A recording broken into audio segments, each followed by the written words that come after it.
Здравейте, днес ще обясня следната задача. Колко е сумата от цифрите на най-малкото число с произведение от цифрите равно на 9 факториал. Аз съм направил 3 решения. Ще ги покажа и трите. Те са с различна сложност. Първо ще покажа най-лесното. В него използвам само една библиотека stdio.h за printf.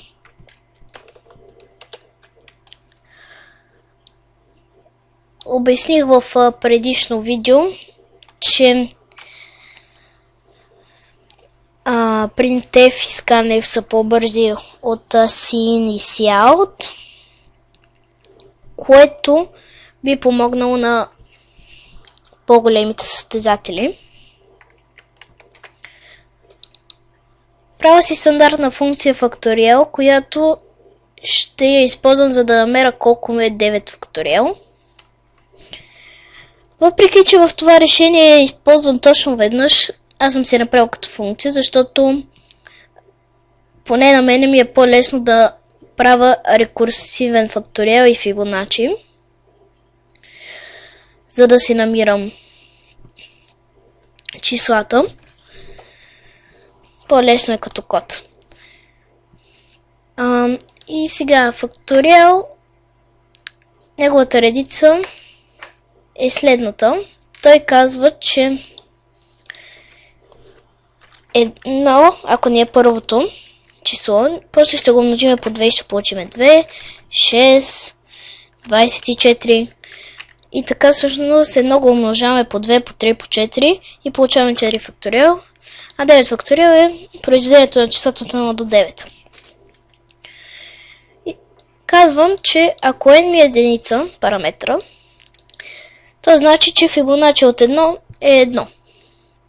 В противен случай това значи, че n може да ни е най-малко 2 и можем да извикаме факториал за n без 1 и като го умножим по n ще получим искания резултат факториал от n. В решението ми използвам 4 променливи, 4 главни променливи. Една променлива за сумата от цифрите, друга за числото, третата ми е помощна. Ще видим по-нататък за какво е. И четвъртата, сигурно най-важна променлива, оставащо произведение. Оставащото произведение е необходимо, защото трябва да видим от това оставащо произведение колко пъти можем да използваме, за да получим това оставащо произведение, дадена цифра, current digit, тъй като най-малко число значи да има най-малко цифри. Аз казвам, че за да има най-малко цифри, трябва да има възможно най-големи цифри, т.е. възможно най-много деветки, възможно най-много осмици, седмици и възможно най-малко двойки и единици. Единици, за да намерим най-малко число, на което ни е дадено произведението, не е абсолютно излишна. Защото колкото повече единици слагаме, толкова по-дълго ни става числото, а колкото по-дълго става едно число, толкова по-голямо става. И тогава няма да сме намерили най-малкото. Този while тук намира колко пъти можем да сложим current digit в нашето число като първа цифра, защото ние почваме от най-голямото към най-малкото. Ако нашето оставащо произведение се дели на current digit, то тогава значи, че можем да сложим още веднъж current digit. И трябва да го сложим като първа цифра. Тук идва важната част за какво ни е по колко. По колко ни е необходимо, защото ако имаме числото 123, то е 1 по 100 плюс 2 по 10 плюс 3 по 1. Можем да забележим, че 100, 10 и 1 са различните степени на 10. И всъщност, когато имам най-голямата цифра 3, аз я умножавам по единица. После по-голямата 2 я умножавам по 10. Или в зависимост от това колко тройки имам. Примерно. В нашия случай по колко ни е едно за първата деветка. За най-голямата цифра. И затова ето с този ред current digit отива най-отзад в числото от ъгъл. Сумата от цифрите много лесно я намираме, като към нашата променлива sum добавяме current digit, сегашната цифра. По колко го умножаваме по 10, за да получим 10 на степен с... да получим по-голямата да получим различните степени, защото отначало имаме 1, после за да получим 10 умножаваме 1 по 10. За да получим 100 умножаваме 10 по 10. Оставащото произведение всеки път трябва да го разделим на current digit, защото ние вече сме открили current digit, че можем да го сложим в нашето число. Т.е. при оставащото ни произведение при това число, което всъщност е отговора,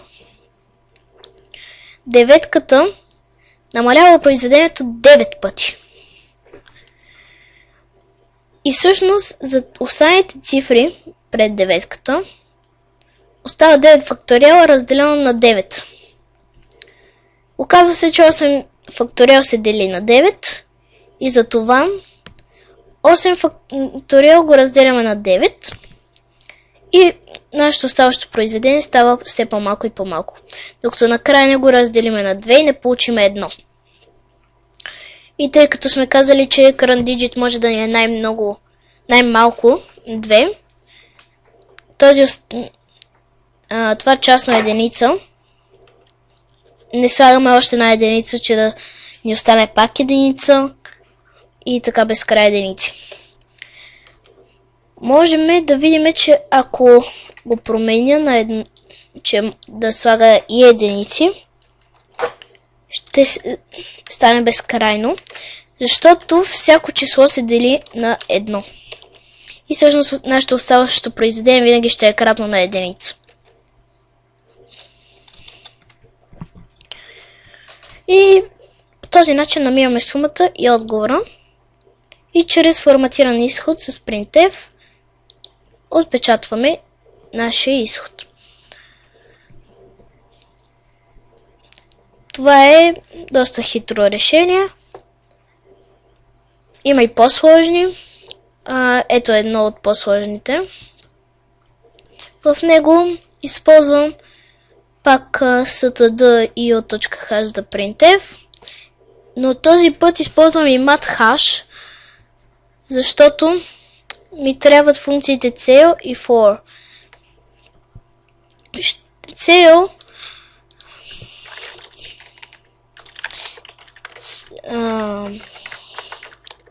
Cell от дадено число x е равно на най-малкото по-голямо от x цяло число.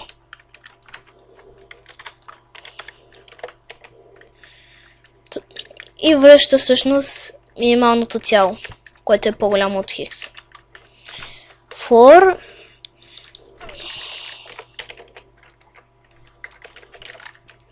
прави същото, но намира най-малкото, най-голямото по-малко от хикс.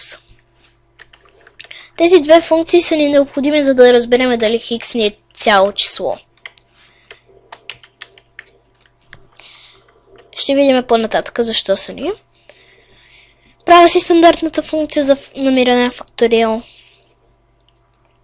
И правя функция, която да ми намери колко пъти цифрата и мога да я умножавам с други цифри, за да получа n, т.е. този while тук, който ни намира броя цифри, се замества с ето тази функция. Как го правя? Аз съм решил, че answer ще ми е променливата, която ще ми дава отговора. Тя ще почва от 0 и ще се увеличава с 1. Answer всъщност може да е кръста и броя на цифрата и до сега. For ще ми винаги булевото му условие ще бъде true. Ще обясня защо. Тук имам едно тестово отпечатване, което ми принти колко става n, защото n го променям на този ред. И идва проверката за това дали n е цяло число. Защото ако n е не цяло число, на нас няма да ни трябва не цялото число да го делиме на i и така безкрайно. На нас ни трябва, щом получиме оставащо произведение не цяло число, да прекратим и да кажем, че answer минус 1 ни дава броя на итата. Ето тук го ретърнвам. Тъй като цел казваше най-малкото цяло по-голямо от хикс, казвам, ако това най-малко цяло по-голямо от хикс е наистина по-голямо от хикс, защото хикс, ако ни е цяло число, тук или е равно между другото, извинете, че не го казах по-рано, защото ако хикс ни е цяло число, ние ще върнем хикс и хикс няма да ни е... Хикс няма да се окаже, че ни е по-малко от c от n. За for важи същото. Само че обратното, най-голямото, по-малко от n. Ако наистина е по-малко от n, значи не цяло числото. Ако и двете са изпълнени. А ако n ни се окаже, че е единица, това значи, че n се дели на i. N се получава от t на степен някакво число. Answer.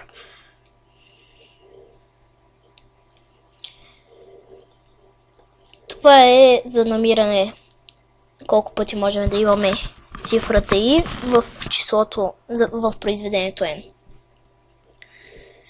Пак си правя тези променливи, които имахме и в предишното решение. Същия цикъл, но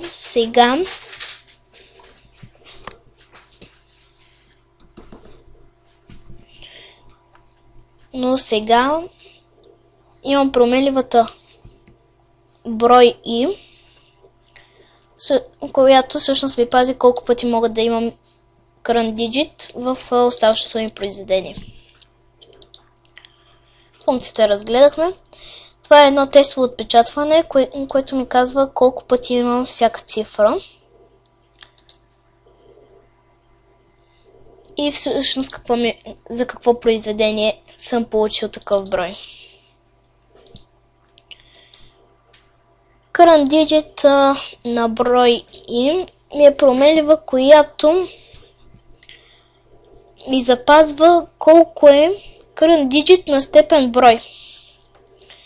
Power ми вършеше гадори от CMAT и затова не го използвах.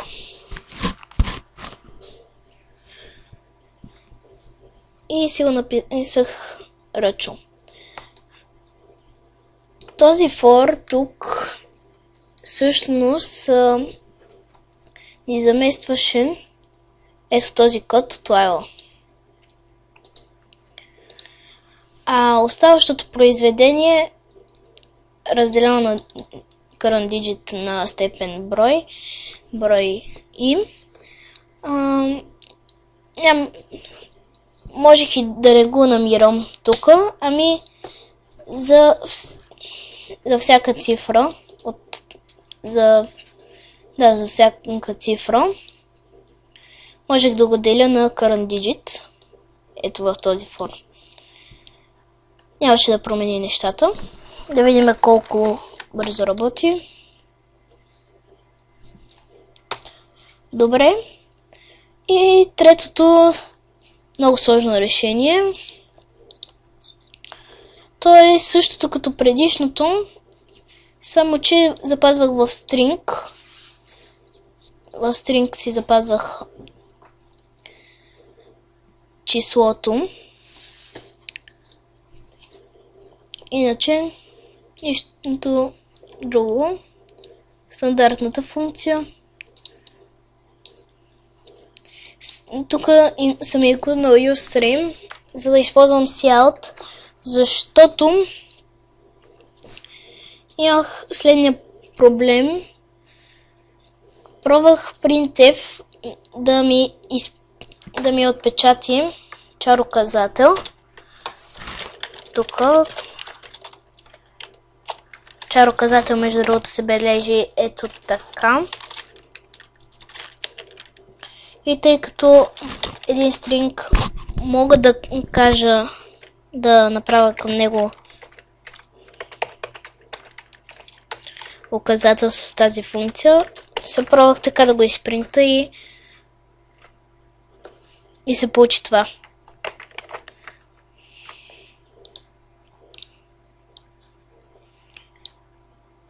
Когато пробвах това нещо, мисля, че няма да работи. Да. Ми казва, че всъщност числото ми съдържа едно празно F. Разрових се из интернет да намеря printf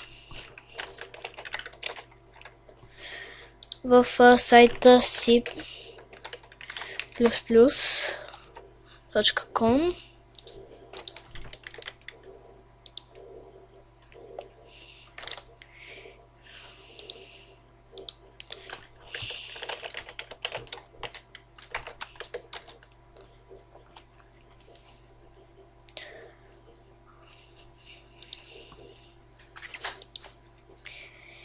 Ето тук ги пишеше всичките. Ето това печаташе char, C печати единствено чарче, а S string от чарчета, което на мен мисля, че не ми върши работа. Защото аз имам един нормален стринг. Но указателя би трябвало да го направи. Да, ето го начина. Давате %s за стринга.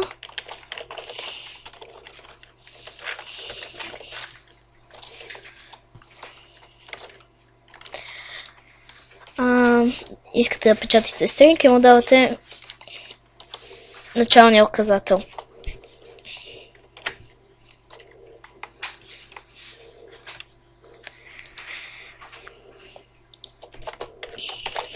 И всъщност вече можем, като предишните решения, да го направим. Да го отпечатва форматирано.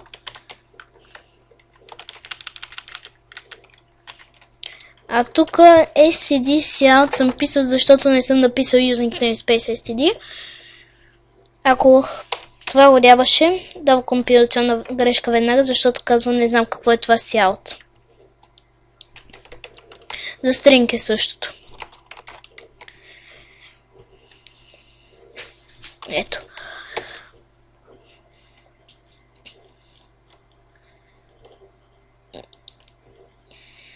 Ето това решение е най-кратко, но има за измисляне.